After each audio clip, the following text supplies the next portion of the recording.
نحمده ونصلی علی رسوله الکریم اما بعد فاعوذ باللہ من الشیطان الرجیم بسم اللہ الرحمن الرحیم وَإِذْ قَالَ رَبُّكَ لِلْمَلَائِكَةِ، یہاں سے ہمارا کل کا درس تھا اور ایک آیت کی تلاوت کی تھی، اس میں کچھ تھوڑی سی تفصیل جو رہ گئی تھی وہ یہاں پر تھوڑا ذکر کرتا ہوں مختصر طریقے سے۔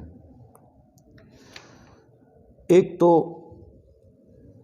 یہ تفصیل میں نے ذکر کرنی تھی کہ فرشتوں نے اشکال کیا، ایک اعتراض کیا، اور فرشتوں نے یہ کہا کہ یہ زمین میں جائیں گے فساد کریں گے۔ یہاں پر سوال پیدا ہوتا ہے، اور وہ سوال یہ پیدا ہوتا ہے کہ غیب کا علم تو صرف اللہ کے پاس ہے، ان فرشتوں کو کیسے معلومات ہوگی کہ یہ زمین میں جائیں گے فساد کریں گے، قتل و غارت کریں گے؟ تو یہ فرشتوں کو کیسے علم ہوا؟ تو اس کے جوابات مفسرین نے یہ دیے ہیں۔ اول تو مفسرین نے اس پر یہ ساری باتیں سنائی ہیں، بیان کی ہیں کہ آدم علیہ السلام کی تخلیق سے 2000 سال پہلے زمین میں جنات کی حکومت تھی، وہ قتل و غارت کرتے تھے، قتل و غارت وغیرہ فساد وغیرہ کرتے تھے۔ ان پر قیاس کرتے ہوئے تو فرشتوں نے یہی کہا کہ جو ہے نا ایک نوع کے لوگ ہیں اور یہ فساد کریں گے، اور ایک نوع کو دوسرے نوع کے لوگوں پر قیاس کر کے کہا کہ نا جیسے انہوں نے فساد کیا اس طرح یہ بھی لوگ فساد کریں گے۔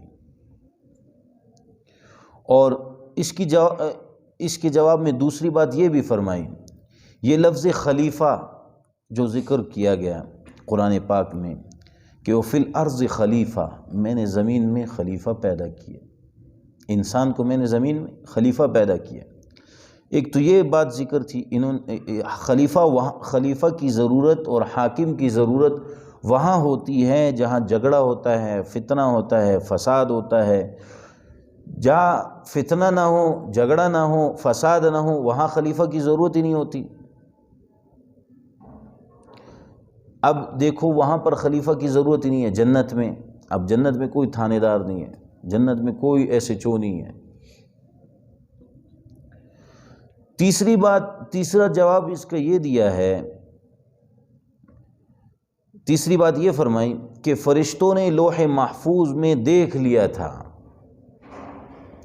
کہ جب سے دنیا بنی ہے اس وقت سے لے کر قیامت تک جو کچھ ہونے والا ہے لوح محفوظ میں اللہ نے ان سب کچھ لکھ دیا ہے، فلاں یہ کرے گا، فلاں یہ کرے گا، فلاں یہ کرے گا، ان سب کو لکھ دیا۔ اس کے ذریعے فرشتوں کو معلومات ہوئی اور فرشتوں نے کہا کہ یہ دنیا میں جائیں گے فساد کریں گے۔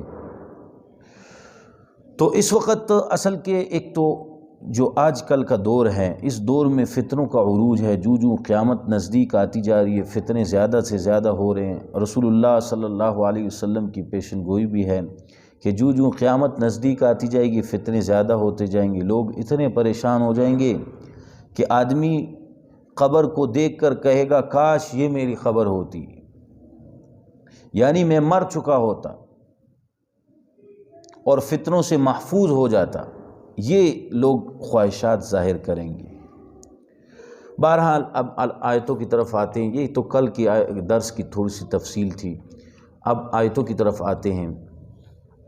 اگلی آیت 31 نمبر اور 32 نمبر آیت ہم پڑھیں گے سورہ بقرہ کی۔ اعوذ باللہ من الشیطان الرجیم، بسم اللہ الرحمن الرحیم۔ وعلم آدم الأسماء كلها ثم عرضهم على الملائكة فقال أنبئوني بأسماء هؤلاء إن كنتم صادقين قالوا سبحانك لا علم لنا إلا ما علمتنا انک انت العلیم الحکیم۔ صدق اللہ العظیم۔ وعلم آدم الاسماء،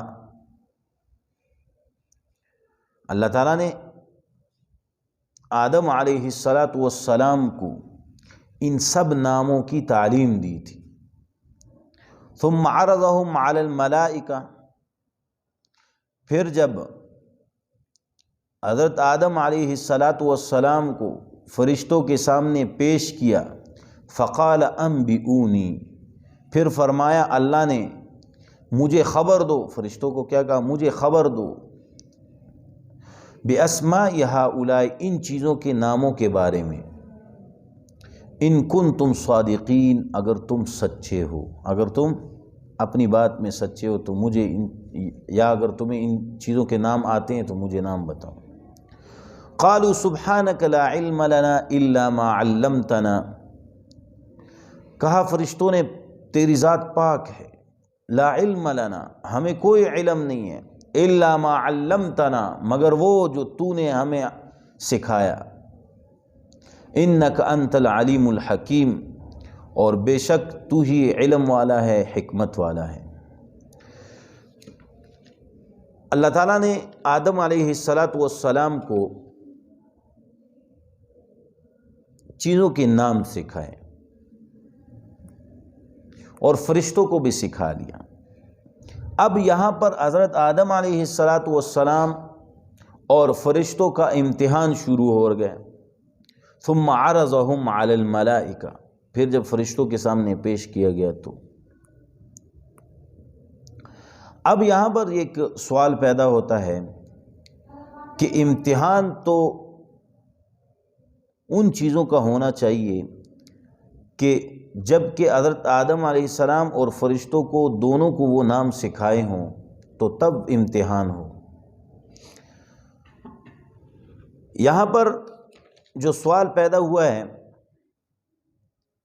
بظاہر انصاف کی بات تو یہ انصاف کے خلاف ہے کہ فرشتوں کو اس چیز کا علم ہی نہیں ہے اور ان سے امتحان لیا جا رہا ہو، اور حضرت آدم علیہ السلام کو اس کا علم دیا گیا اور فرشتوں کو نہ دیا گیا ہو۔ تو اس پر مولانا اشرف علی تھانوی رحمۃ اللہ علیہ نے بیان القرآن میں اس کا بڑا مختصر سا جواب دیا ہے۔ فرماتے ہیں کہ اللہ تعالیٰ نے فرشتوں کی موجودگی میں حضرت آدم علیہ السلام کو ان چیزوں کے نام بتائیں۔ مثلا حضرت آدم علیہ السلام کو سمجھایا کہ یہ جانماز ہے، یا یہ نمک ہے، یا یہ سبزی ہے، یہ گوشت ہے۔ تو جب فرشتوں کے سامنے حضرت آدم علیہ السلام کو یہ نام سکھائے تو فرشتوں کو تو نہ بھوک لگتی ہے، ان کو گوشت کا کیا پتہ، گوشت کے ذائقے کا، نمک کے ذائقے کا کیا پتہ۔ تو اس وجہ سے آدم علیہ السلام کو فرشتوں کو تو سمجھ نہیں آئی، اور آدم علیہ السلام کو ساری بات سمجھ آ چکی تھی۔ دوسری بات یہ کہ پھر حضرت دوسرا جواب جو دیا حضرت مولانا اشرف علی تھانوی صاحب رحمۃ اللہ علیہ نے جواب یہ دیا، اس کو اس طرح سمجھو کہ جیسے کہ کوئی استاد ہو، جیومیٹری پڑھائے اور کہے کہ ایک زاویہ قائم کر دے اور اس زاویہ کی 5 شکلیں بنائیں، اور ایک اس میں سے مربع ہو، مثلا 4 کونا ہو، دوسرا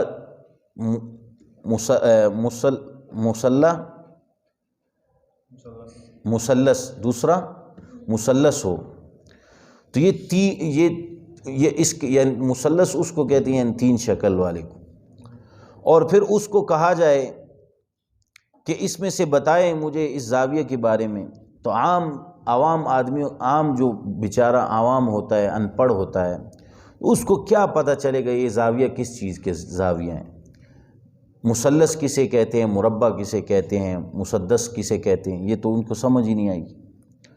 تو اس وجہ سے اللہ تعالیٰ نے یہ حضرت آدم علیہ السلام اور فرشتوں کا جب امتحان لیا تو امتحان میں حضرت آدم علیہ السلام کا جب پاس ہوئے، یعنی یا ان کے سامنے جب پیش کیا تو فرشتوں نے کہا کہ جو علم آپ کے پاس ہے، جو آپ کے پاس ہے وہ ہمارے پاس نہیں ہے۔